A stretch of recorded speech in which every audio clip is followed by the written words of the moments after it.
Timóteo, capítulo 3, nós vamos ler do verso 1 até o verso 5 e vamos meditar sobre mais um aspecto desta palavra. E hoje nós vamos falar sobre o governo do ego. Diz assim o texto: saiba disto, nos últimos dias sobrevirão tempos terríveis.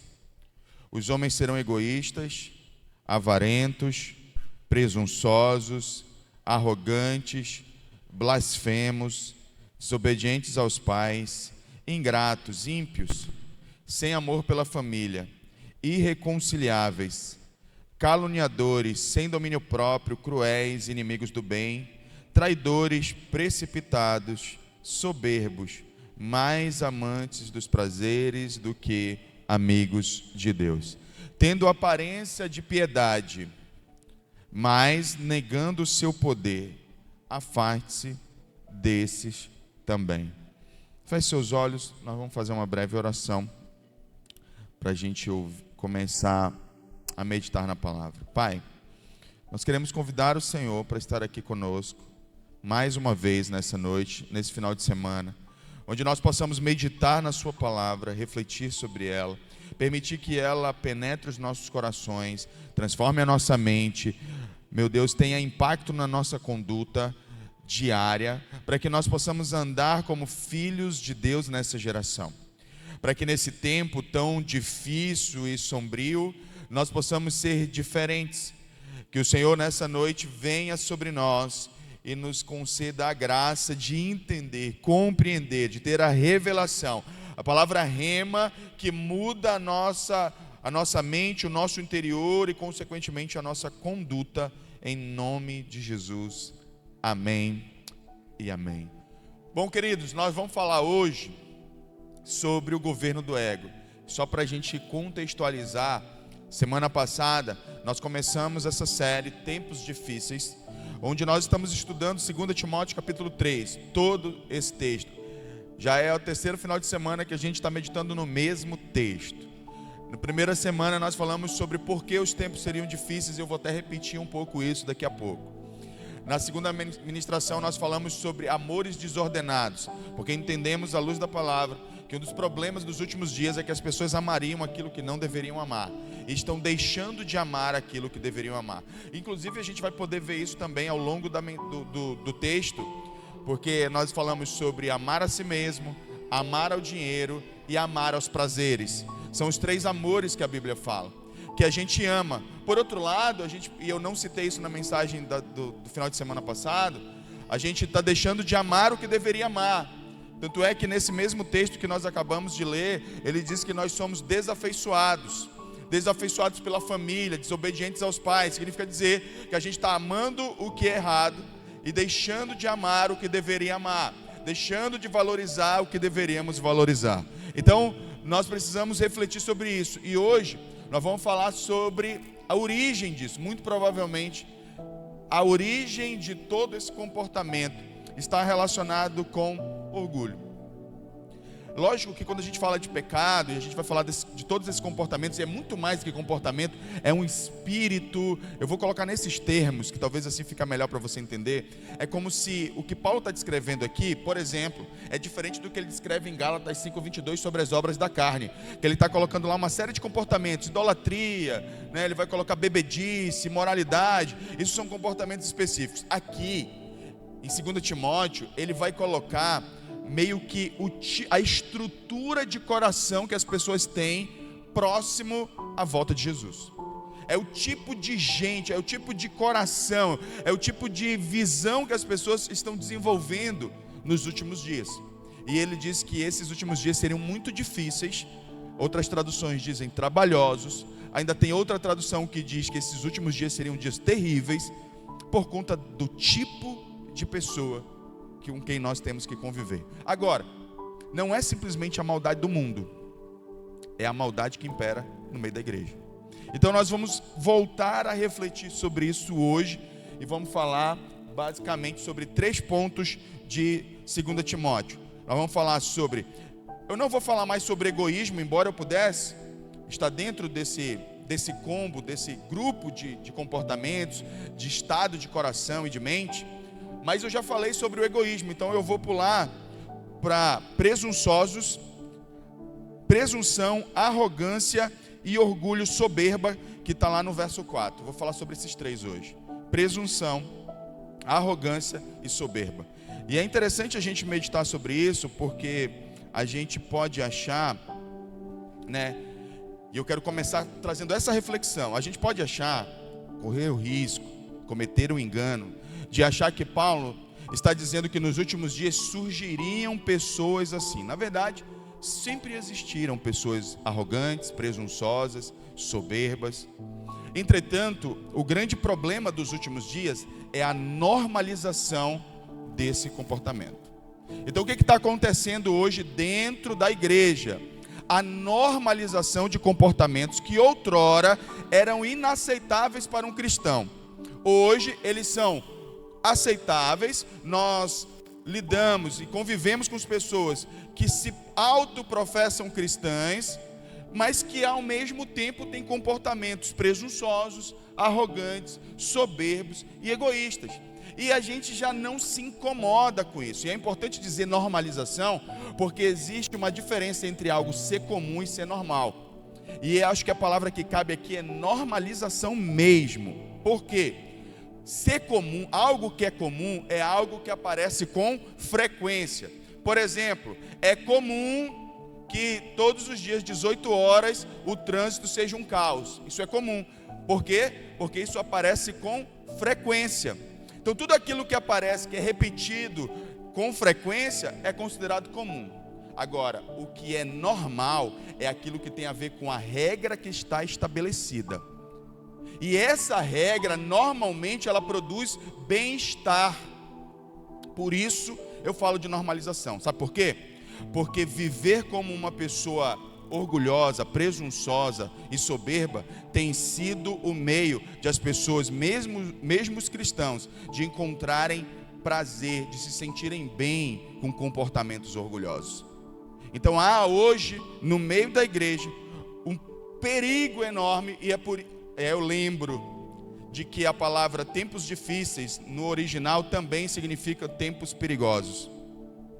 E há um perigo enorme de nós perdermos a referência do que é cristianismo para vivermos de maneira arrogante e soberba. O ego sempre existiu, pessoas arrogantes sempre existiram, mas o problema é que nos últimos dias isso está sendo normalizado, e o pior, não está só no mundo, está dentro da igreja. Isso é um grande perigo. Então, e é pior, porque o ego religioso, ele é pior do que o ego mundano. Porque o ego religioso, normalmente ele é capaz de se esconder, enquanto que o ego mundano, normalmente ele é notado. Ele dificilmente a pessoa consegue esconder, porque ela nem quer esconder, porque ela não tem a necessidade de esconder. Mas nós temos a necessidade de parecer, de ter aparência de piedade, mas na verdade somos orgulhosos no íntimo dos nossos corações. É só ver os nossos afetos, é só ver o que nos afeta, é só percebermos como nós lidamos com as situações na nossa vida cotidiana. O ego religioso, ele canta as canções, ele participa das atividades, ele lidera, ele prega, ele pode fazer uma série de coisas, e por isso é muito mais difícil identificar quando nós estamos sendo conduzidos por esta norma espiritual chamada orgulho, ego, presunção, vaidade. E nós vamos falar sobre isso hoje. Um grande exemplo bíblico, e eu volto a dizer, repito, isso não é novo nas escrituras. Por exemplo, nós temos os fariseus na Bíblia. Os fariseus, eles eram um grande exemplo de homens que jejuavam, que oravam, que inclusive eles ficavam em lugares específicos para que fossem vistos orando. Eles tinham aparência de santidade, entretanto, a relação deles com Jesus era de conflito. Jesus não conseguia e não aprovava a conduta deles. Por quê? Porque eles eram hipócritas, porque eles eram orgulhosos, eles eram presunçosos, eles eram arrogantes e eram soberbos. Jesus nunca teve com a prostituta que estava em condição de total miséria e que clamava por misericórdia. Ele tinha problema com aquele religioso que camuflava toda a sua podridão com religiosidade. todas as suas mazelas com religiosidade. Esse é um grande problema que nós precisamos resolver e precisamos nos atentar. Lembrando que essa série, ela é uma advertência do Espírito Santo para nós, porque nós somos o povo do tempo do fim. E como parte deste movimento, nós precisamos nos vigiar para que nós não venhamos fazer parte desse grupo de pessoas que tornam os tempos trabalhosos e difíceis. Nós temos que ser luz, e nós vamos falar sobre isso hoje. Nós temos que ser parte da solução e não parte do problema da sociedade, como cristãos. Na maioria das vezes, nós estamos aqui dentro, já vivendo um caos entre nós, quando as pessoas estão morrendo, então a gente não consegue ser parte da solução e ainda estamos sendo parte do problema. A gente tem que lidar com essa dura realidade. Porque a grande verdade é o seguinte: ninguém sai do lugar do qual não reconhece estar. Então, é lógico que eu não posso individualizar, e alguém pode dizer para mim, alguém que está sentado me ouvindo: pastor, isso não é uma prática minha. Glória a Deus pela sua vida, meu irmão. Glória a Deus pela sua vida, minha irmã. Mas nas relações, inclusive essa vai ser a próxima temática da nossa, é como isso afeta nossas relações. A gente vai perceber que as nossas relações estão completamente corrompidas, todas destruídas e dominadas pelo ego, pelo orgulho. A gente não consegue se relacionar saudavelmente na igreja. Existem nichos, grupinhos, mas como o corpo, a gente está comprometido. E eu não estou falando só da nossa igreja, não. Isso é da igreja de Cristo, infelizmente. Outro dia eu conversava com um amigo, com um irmão, eu não lembro com quem eu conversava, e eu uso a parábola do semeador como sendo um parâmetro para eu chegar a uma conclusão. Isso aqui não é doutrina, isso aqui sou eu lendo a Bíblia, interpretando a Bíblia a partir da minha visão. Então quero deixar isso muito claro. A parábola do semeador diz que parte da semente caiu em terreno duro, num solo que a semente não penetra. A outra cai em terreno pedregoso, a outra cai entre os espinhos, e uma quarta semente, ela cai numa terra fértil. Quando eu pego essas 4 sementes e eu penso em proporcionalidade, para mim seria assim, ó: cada solo representa 25% das pessoas que estão dentro da igreja. 25% das pessoas que estão na igreja não recebem a palavra de verdade. Outros 25% recebem com alegria, mas quando são provados, abandonam a palavra. Outros 25% da igreja recebem, mas os cuidados desse mundo sufocam a palavra. E só 25% recebe a palavra e dá fruto. Significa dizer que se Jesus voltasse hoje, ele levaria 25% da igreja. Uma tese minha, pessoal. Uma teoria, que significa dizer que se nós somos 200, 25% de 200 dá 50, né? É isso? É isso? É isso, né? Agora deu bug na cabeça.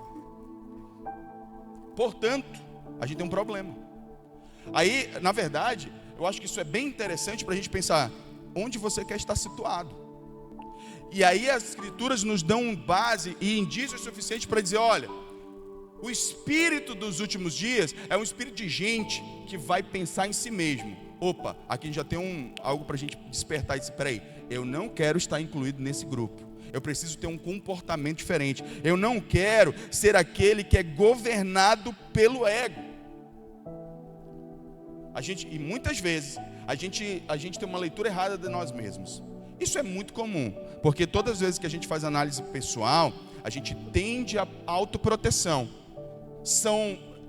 Existem pessoas que são muito honestas, às vezes até duras demais consigo, que é o outro extremo. Mas a grande verdade é que na maioria das vezes a gente se autoprotege e a gente subestima a dor que é matar o ego. Irmão, se você é alguém que para determinados aspectos da sua vida você é humilde, eu te garanto que existem outros aspectos da sua vida que você é extremamente orgulhoso. Então você não pode achar que porque nós somos humildes em um aspecto, que não exista um outro aspecto no qual eu sou extremamente orgulhoso. E ali Deus vai tocar. E quando toca, dói para mandar. É nessa hora que a gente define de que lado a gente está. Em que time a gente joga.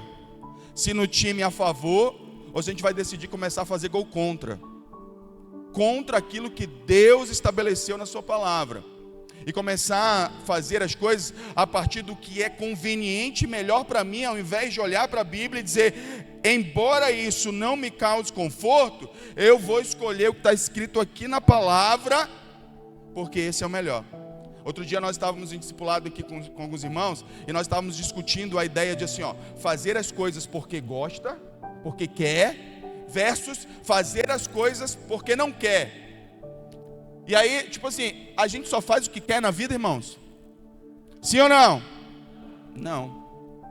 Nós temos que ter o ego maleável o suficiente para que Deus ele venha e determine sobre as nossas vidas o que Ele quer, porque a gente não se governa.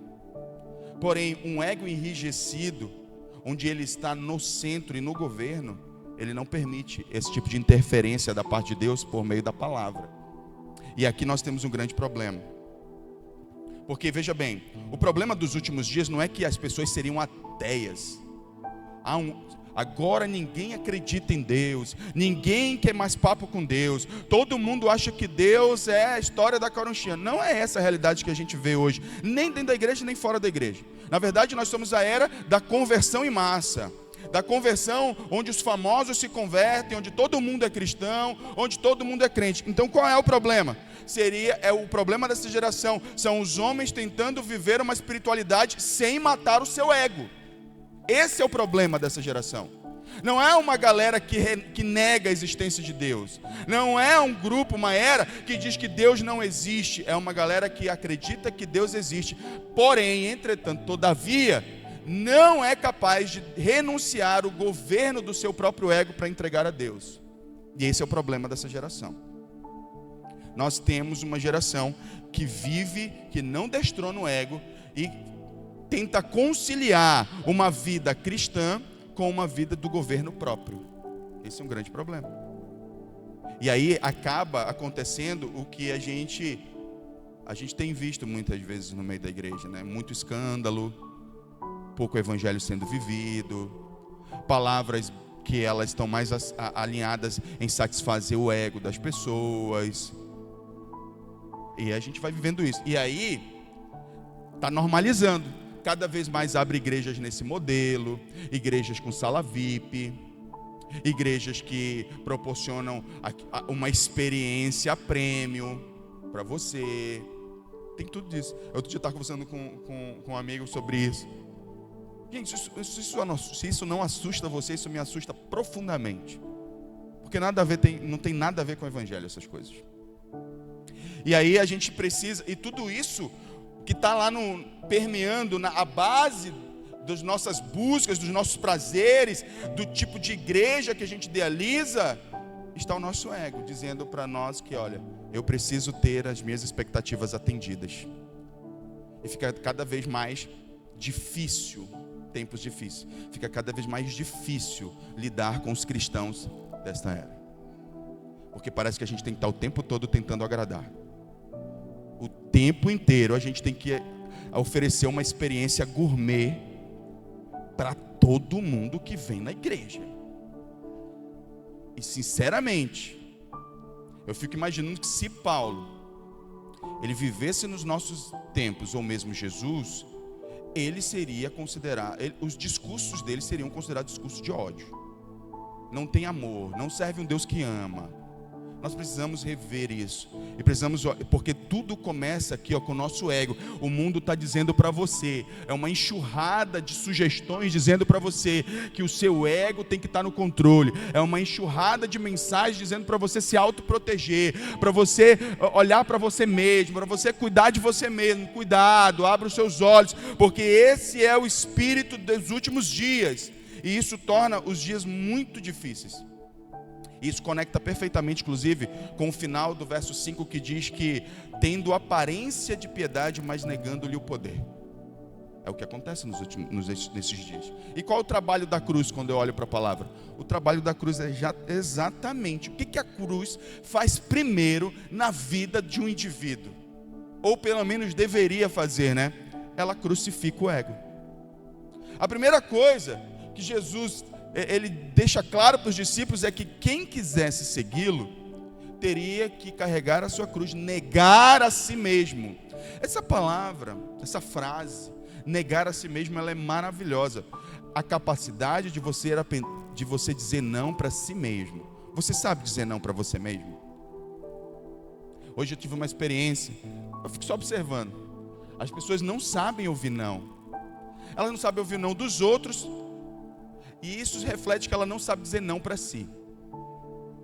Quando alguém quer escolher o tipo de música, o tipo de roupa que quer usar, e que alguém diz, não serve, a gente percebe a revolta na hora. Revolta. É difícil. Governo do orgulho, do ego. Então, esses últimos dias eles são difíceis, mas nós precisamos atentar para isso. O maior concorrente pelo coração do homem não é Satanás, é o seu ego. Satanás, irmãos, não tem poder. O máximo que ele pode fazer é sugerir. O que realmente, o grande problema da nossa geração é o nosso ego, é o nosso orgulho, é o quão vaidoso, o quão presunçoso, o quão arrogantes nós somos. E aí eu quero que a gente veja o ensino de Paulo a Timóteo. Paulo, ele está usando a palavra presunção, a palavra arrogância e a palavra soberba. Nós não podemos achar que Paulo está citando sinônimos sem qualquer necessidade. Na verdade, tem uma lógica aqui. E nós precisamos entender essa lógica. O que Paulo está fazendo é aprofundar as nuances do orgulho. Aquilo que a gente conhece como orgulho no sentido geral. Então nós vamos entender isso. Por exemplo, quando ele usa que nos últimos dias as pessoas seriam presunçosas. O que é alguém presunçoso? Alguém presunçoso é um orgulho verbal, é um exibicionista, é aquela pessoa que ela gosta o tempo todo de estar se exaltando, falando de si próprio, dos seus feitos, de quanto ela é boa, do quanto ela sabe, do quanto ela já fez ou deixou de fazer. Isso é uma pessoa presunçosa. É um orgulho verbal. Ele é usado, na verdade, no original, inclusive, a palavra ela era usada para gente que era chamada de fanfarrona, aqueles fanfarrão, que falam coisas que não vivem e gostam simplesmente de estar aparecendo. A característica principal do presunçoso é a necessidade de impressionar os outros. Está o tempo todo querendo apresentar o seu currículo, seus feitos, seus atos, com o intuito de causar uma boa impressão, de impressionar os seus ouvintes. Isso é uma pessoa presunçosa. Então, normalmente ela está atrás de reconhecimento, normalmente ela quer ser validada, normalmente ela quer parecer verbalmente superior aos outros. Aí vem a palavra arrogantes, que a palavra arrogante significa um orgulho interior, uma imagem própria de superioridade. Aqui já é um pouquinho diferente, porque aqui literalmente a palavra aquele que se coloca acima dos outros. Ele não só quer impressionar, ele acredita que é melhor do que os outros no seu coração. Ele se acha melhor do que os outros mesmo. Então o seu comportamento é de desprezo normalmente pelos outros, insubmissão. Ninguém é bom o suficiente, ninguém sabe o suficiente, ninguém conhece o suficiente para ensinar-lhe. E aí essa pessoa normalmente ela age, aqui o foco desse indivíduo não é a aparência externa. Normalmente ele se mantém externamente com uma aparência de humildade, às vezes até. Entretanto, é uma pessoa que está o tempo todo se considerando melhor do que os outros. Então ela disfarça esse orgulho, essa arrogância, essa soberba, e aí ela tem dificuldade de agir de forma humilde. Qual é a principal característica? É o sentimento. É sentir-se superior. Quanto no outro ele está o tempo todo buscando impressionar os outros para ser validado. Nesse caso, o arrogante, ele nem procura validação de ninguém, porque ele já acha que ele é bom o suficiente. Então ele não precisa. E você vai perceber que em algum momento todo orgulhoso deixa escapar a verdade do seu coração, porque a boca fala do que o coração está cheio. Então esse orgulho aqui ele é mais perigoso do que o primeiro, do que a presunção. Agora vem os orgulhosos. Outras traduções usam a palavra enfatuados. Talvez se você leu a sua Bíblia e você vê a palavra enfatuado, esse aqui é o mais perigoso de todos. Então perceba que há uma progressão, e nós vamos já ver nisso aqui. O enfatuado é aquele que é cheio de si. A palavra enfatuado no grego, ela significa assim, alguém que foi coberto de fumaça. A ideia é essa. Por que a ideia é essa? A ideia é de alguém que ela se perdeu tanto no seu orgulho que ela não consegue mais nem enxergar a si própria, ela não consegue fazer autoavaliação, ela não consegue mais perceber os seus erros e nem admiti-los. Essa pessoa chegou a um nível de orgulho onde ela simplesmente está cega pela própria importância que dá a si. Tudo é sobre ela, o mundo é sobre ela. Ela não é capaz de olhar para o outro, ela não é capaz de desenvolver um pensamento e um comportamento baseado no nós. É simplesmente tudo sobre ela. Esse aqui é o orgulho que produz cegueira espiritual. E não importa o quanto alguém diga para essa pessoa: irmão, isso aqui é orgulho. Não é não, eu sou humilde.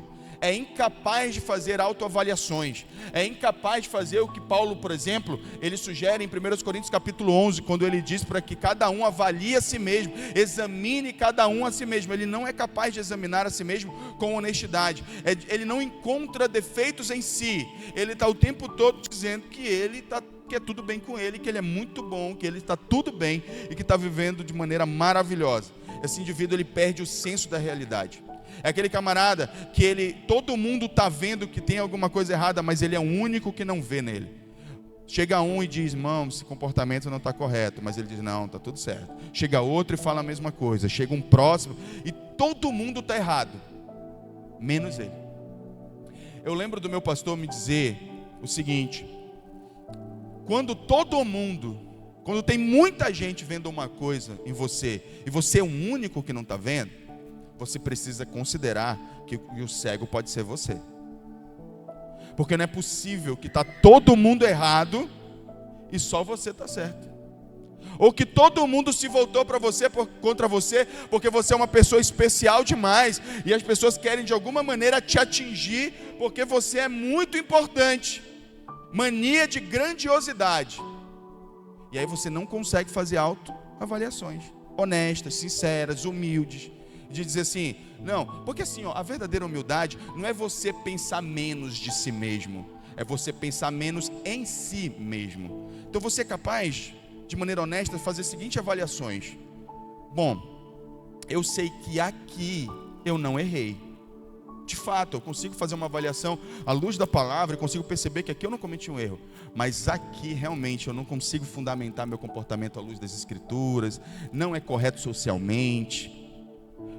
Uma pessoa que ela está andando segundo a palavra, ela é capaz de fazer esse tipo de análise. Mas uma pessoa orgulhosa, ela perdeu completamente a capacidade de perceber os próprios erros. Ficou cega, completamente cega. Ela já nem para fazer avaliações, ela nem analisa, ela nem raciocina sobre aquilo. Automaticamente ela já diz: eu estou certo, e os outros estão todos errados. Isso é um grande problema. Interessante é que o que Paulo está mostrando é que nos últimos dias a gente percebe uma progressão interessante de orgulho aqui. Então nós temos o quê? Presunção, quero ser visto. Arrogância, me considero superior. Orgulho inflado, eu já não consigo enxergar os meus próprios erros. E aí a gente precisa fazer uma análise de onde a gente está. Porque a gente não pode admitir que orgulho e cristianismo sejam algo que se dê para comungar, para viver junto. Não dá, irmãos.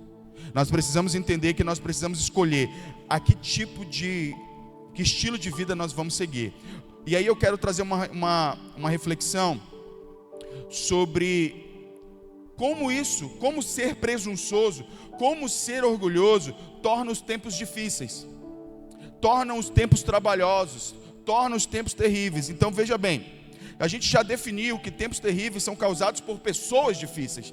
Tempos difíceis são causados por pessoas difíceis. Não é porque tem guerra, não é porque a economia está ruim, não é porque o presidente é fulano, ou porque o presidente é ciclano. Não, é porque nós tornamos os tempos ruins. Eu estou assistindo um documentário na Globo, no Globoplay, chamado Territórios, tem um analista que está falando sobre o avanço das facções criminosas no Brasil. E aí tem um analista que ele falou algo muito interessante, que a sociedade ela tem uma ideia de que é assim, de que tem uma sociedade boa de um lado e que tem os criminosos do outro.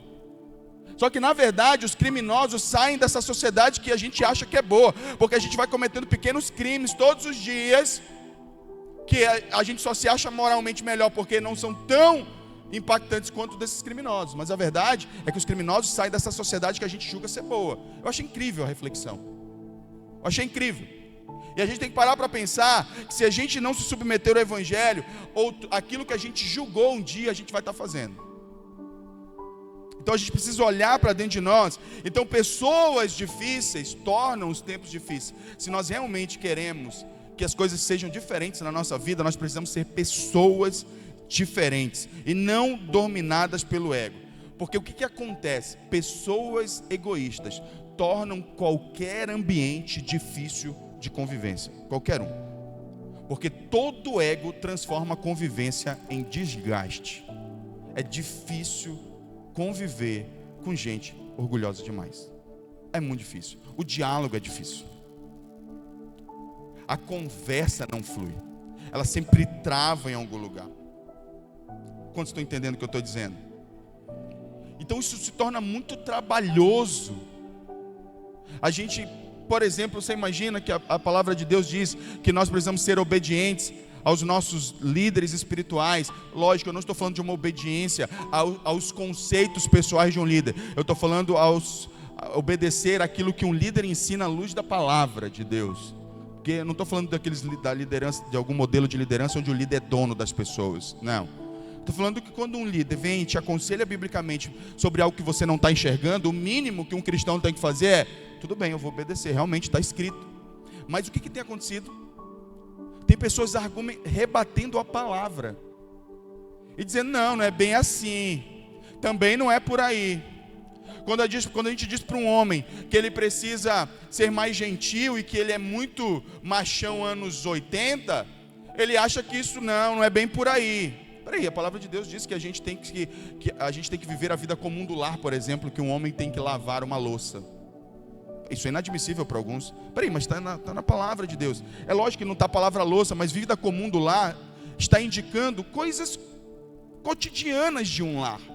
Quando se diz para uma mulher que ela tem que ser submissa para o marido, e o orgulho diz: não, isso aqui é inadmissível. É óbvio, volto a dizer, e a gente viu até, não sei se vocês viram, que é uma coisa com a qual eu concordo, que existem comportamentos agressivos e abusivos de homens que não devem ser tolerados. Essa mulher ela precisa denunciar, ela precisa ir na polícia e dizer que estou sendo agredida. Esse negócio de mulher ficar sendo agredida dentro de casa, orando pelo agressor, ora fora. Eu não sou contra orar, eu sou contra continuar debaixo do mesmo teto sendo agredida, para depois, quem sabe, esse cara se converter. Ele tem vida própria, ele pode querer não se converter, e aí você vai ficar sendo agredido até quando? Então sai, afasta de corpos e vai orar lá, continua orando, não desiste de orar. Mas não fica no mesmo lugar que o cara que coloca a tua vida em risco. E aí eu estou falando, eu nem sei por que eu falei disso agora, porque eu lembrei que houve uma polêmica recente a respeito disso, e eu sou completamente de acordo. O fato é que, quando a gente está lidando com gente orgulhosa, o convívio é difícil. É muito difícil. Então nós precisamos entender que quando nós, como igreja, somos orgulhosos, como cristãos, a gente torna o nosso convívio difícil. A gente, de alguma maneira, isso tem impacto lá fora nas pessoas, na forma como as pessoas veem os nossos relacionamentos aqui dentro, a maneira como a gente se relaciona. E isso, no final das contas, tem um impacto final no reino de Deus. Porque o orgulho, no final das contas, torna os tempos difíceis, porque o ego transforma pessoas em centro de adoração de si mesma. Agora imagina como é ter uma igreja com 200 pessoas, onde cada um quer que as coisas sejam do seu jeito. Virou um caos. Quando não tem pessoas que são capazes de olhar e dizer assim: peraí, existe um padrão e o padrão é Cristo, e nós vamos seguir esse padrão. Como é que é viver numa igreja onde todo mundo quer ser honrado, onde todo mundo quer aparecer, onde todo mundo quer ganhar as discussões, onde todo mundo quer ter razão, onde todo mundo quer ser servido? Não dá. Simplesmente não dá. Por isso que Jesus falou, mais bem-aventurado é dar do que receber. Porque se eu tenho uma mentalidade de consumir apenas, a gente vai viver conflitos eternos aqui, meu irmão. Como igreja, nós e qualquer outra igreja que viva dessa forma. Nós precisamos então abrir o nosso coração para entender que quanto mais orgulhosos nós somos, mais adoecidos são os nossos relacionamentos. Mais adoecida é a igreja. A igreja, ela está doente, fica doente porque o ambiente é pesado. Tratar as coisas é difícil, as pessoas ficam cheias de Deus. Agora, por outro lado, uma pessoa cheia do Espírito Santo. Você já lidou com alguém cheio do Espírito Santo? Num ambiente pesado? Eu vou lembrar de um exemplo. Eu, a pastora, isso, quando nós nos convertemos. Eu, a pastora e a mamãe. A pastora e a mamãe gritando uma com a outra, assim. Gritando, um conflito terrível. Eu ali, olhando, estressado também. Não estou dizendo que eu sou santo, não. Naquela época eu também era tão carnal quanto, na verdade, muitas das coisas que elas brigavam eram até culpa minha, porque eu pequei e aí elas ficavam se degladiando. Aí chega o meu pastor, na época, o pastor Abidinei. Ele senta num banquinho, ele começa a olhar as pessoas, elas trocando acusações, e gritaria para lá, e gritaria para cá. Ele pega o banquinho dele, ele ouve. Quando elas param de gritar, ele fala assim: eu posso falar com vocês? Pode. Aí ele abre a Bíblia, gentilmente, ele libera uma palavra, e as duas calam imediatamente. Encontrar com gente cheia do Espírito Santo alivia o ambiente, traz alívio, tira o peso do ambiente. Encontrar com gente orgulhosa. Você já se preparou para conversar com alguém orgulhoso? Imagina que você tem que conversar com alguém orgulhoso. Você vai ter uma conversa e tal. Você já pensa: meu Deus, se eu falar tal coisa, vai acontecer isso. Se eu falar tal coisa, vai acontecer aquilo. Aí vira um problema. Entretanto, quando você vai conversar com pessoas que você sabe que são cheias do Espírito Santo, você sabe o seguinte: peraí, a pessoa que chegar ali ela vai trazer paz para esse ambiente. Pessoas cheias de si tornam os tempos difíceis. Olha só, veja aí, coloca aí Gálatas 5:22. Gálatas 5:22 fala do fruto do Espírito. Observa se esse fruto, ele não te traz a ideia de alguém que é muito bom de se relacionar, uma pessoa que é bom de estar perto. Pois, entretanto, o fruto do Espírito é amor, alegria, paz, paciência, benignidade, bondade, fidelidade. Imagina que essa característica da pessoa que está do seu lado aí. Você imagina, cara, como é bom lidar com gente assim. Não é verdade? Pode passar. Mansidão e domínio próprio, contra essas virtudes não há lei. Eu vou já falar sobre mansidão. Olha só como Gálatas 5:22 traz, quando fala do fruto do Espírito, traz para a gente uma sensação boa. Uma sensação de que o ambiente é bom, o ambiente é agradável. Por outro lado, quando a soberba está lá, a gente entende que o ambiente é pesado. Não à toa que a palavra de Deus diz, Tiago disse isso, que o próprio Deus resiste aos soberbos, mas concede graça aos humildes. Então, qual é a solução para nós? Aprender de Jesus. Mateus 11:29 diz: aprendei de mim, porque sou manso e humilde de coração. Assim, Jesus fala uma coisa: sou manso e humilde de coração, porque ele entende que o problema é interno. As características que Jesus está trazendo são características internas. O coração de Deus é manso, o coração de Deus é humilde. Só que o que tem acontecido com a nossa geração? A gente tem insistido com a ideia de que ser manso é fraqueza. Mansidão não é passividade. Ser manso não é ser passivo, aceitar tudo passivamente. Não. Sabe o que é ser manso? É a força que você tem sob controle. Quem é manso? Manso é aquele que tem o poder de revidar, mas decide não fazê-lo. Por que Jesus era manso? Porque se alguém tinha o poder de revidar tudo que sofreu, esse alguém era Jesus.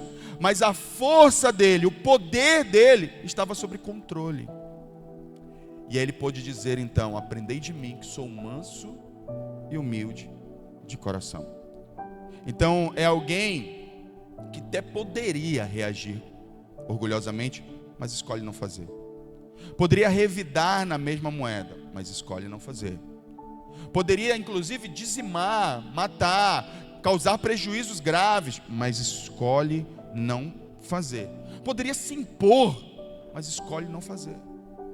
Esse é alguém manso.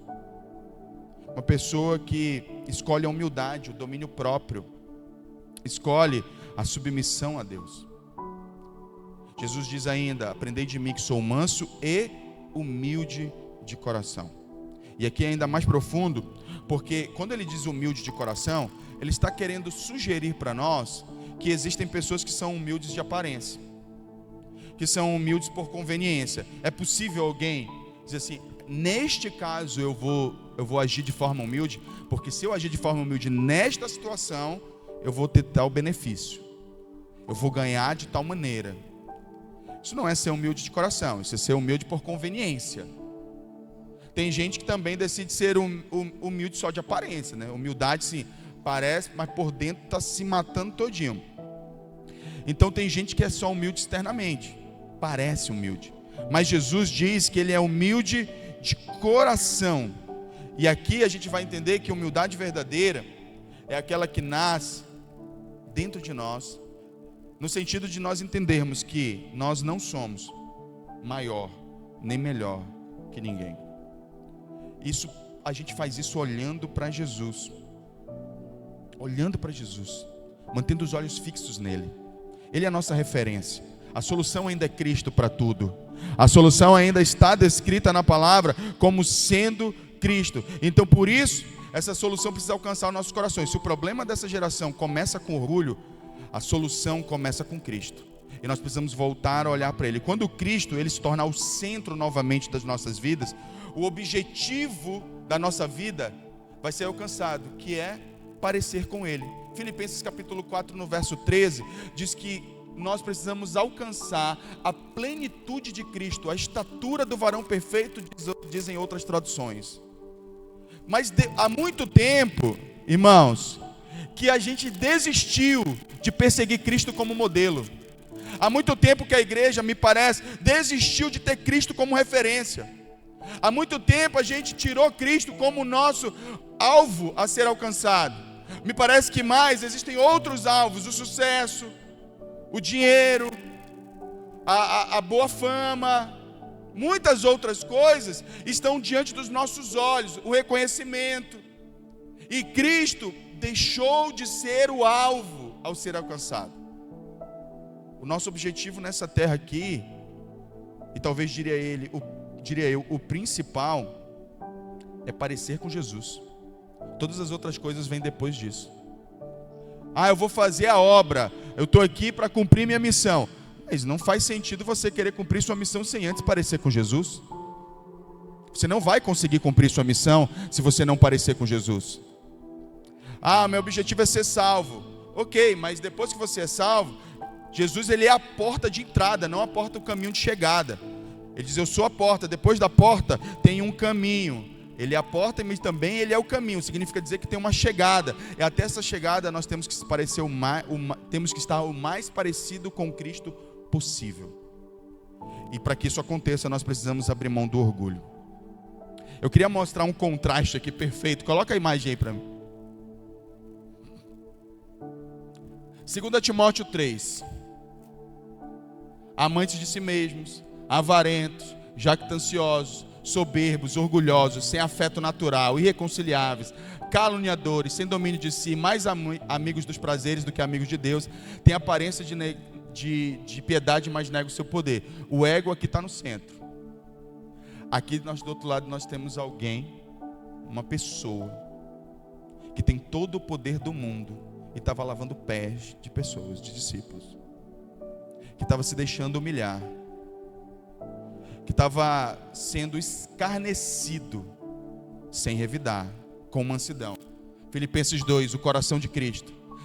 Aí Filipenses 2 diz o seguinte: tende, a partir do verso 5, tende o mesmo sentimento que houve em Cristo Jesus. Aí ele se esvaziou, tomou a forma de servo, humilhou-se, foi obediente até a morte, morte de cruz. Por isso Deus o exaltou e deu-lhe um nome sobre todo nome, para que ao nome de Jesus se dobre todo o joelho, para a glória de Deus Pai. Cristo no centro, vida e paz. Aí eu te pergunto, você quer se encontrar nesse grupo ou neste grupo?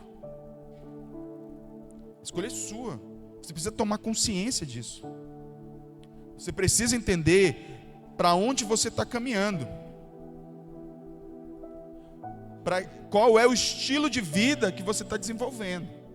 Se orgulhoso ou se baseado na humildade. A mansidão, ela é um antídoto para os tempos difíceis. Porque assim como pessoas cheias de ego, ela tornam ambientes pesados, geram competição, criam divisões e dificultam relacionamentos. Pessoas moldadas por Cristo aliviam o ambiente, promovem a paz, são reconciliadores, são conciliadores, são ministros da reconciliação, diz as Escrituras. Dizem as Escrituras. Sabem servir, reconhecem seus erros. Significa dizer então, irmãos, que para alguns de nós a solução é a morte. E calma, eu não estou dizendo da sua morte física, é possível morrer em vida. É possível morrer em vida. Paulo disse isso, Gálatas 2:20. Já estou crucificado com Cristo, portanto, já não sou eu quem vivo, mas Cristo vive em mim. E a vida que agora vivo no corpo, viva pela fé no Filho de Deus, que morreu por mim, se entregou por mim. Dá para morrer em vida, irmãos. A escolha é minha e é sua. Você escolhe morrer ou continua vivendo para você mesmo. Quando a gente escolher morrer, a gente vai poder viver Mateus 5,16, que diz o seguinte, coloquei o texto. Assim resplandeça a vossa luz diante dos homens, para que vejam as vossas boas obras e glorifiquem a vosso Pai que está nos céus. Ainda há um chamado para nós sermos luz do mundo, sal da terra, luz das nações. O Senhor está nos chamando. É lógico que jamais seremos perfeitos. Não estou falando disso. Eu não estou falando de perfeição, mas eu estou falando de que o nosso coração ele precisa ter um alvo claro. Ele precisa definir a quem seguiremos, que estilo de vida nós vamos viver. E a escolha é pessoal de cada um de nós. Então eu queria te fazer uma pergunta reflexiva agora. Olhe para o seu dia a dia. De verdade, quem tem governado sua vida? O seu ego ou Jesus? Eu estou pressupondo, eu estou partindo da premissa que você é um cristão, que você confessou Jesus como Senhor e Salvador de sua vida, que você verbaliza isso, inclusive, diariamente nos seus círculos de amizade. Você se apresenta como um cristão. Mas deixa eu te perguntar, quem te governa? Quem te governa? Você é presunçoso, arrogante, orgulhoso, amante de si mesmo, porque também está nessa lista, embora eu não tenha falado, porque já falei anteriormente. Quem é você? Aí, lembro que tem uma solução. E que tal se você voltar a olhar para Jesus? E que tal se você voltar a se relacionar com Ele, para que Ele possa continuar a boa obra que Ele começou na sua vida? Porque aquele que começou a boa obra na sua vida, Ele vai completar se você estiver lá na presença dEle. Eu não estou dizendo que é fácil, eu não estou dizendo que a gente vai ser mil maravilhas, mas eu estou dizendo que é necessário. Nós precisamos fazer essa escolha.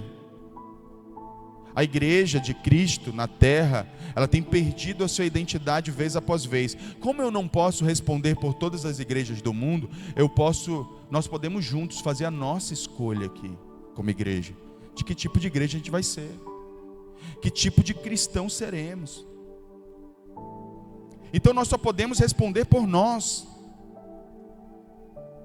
Então nós vamos ser que tipos de cristãos? Aqueles que...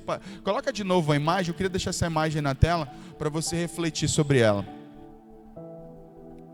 Do ego que exalta a si mesmo, a humildade que exala a Cristo, que exalta a Cristo. A gente tem que escolher. E é escolha. Não é sentimento, não é o que você sente, é o que você escolhe. É o que você sabe que precisa ser feito. Então nessa noite, eu quero convidar você a ficar de pé, em nome de Jesus.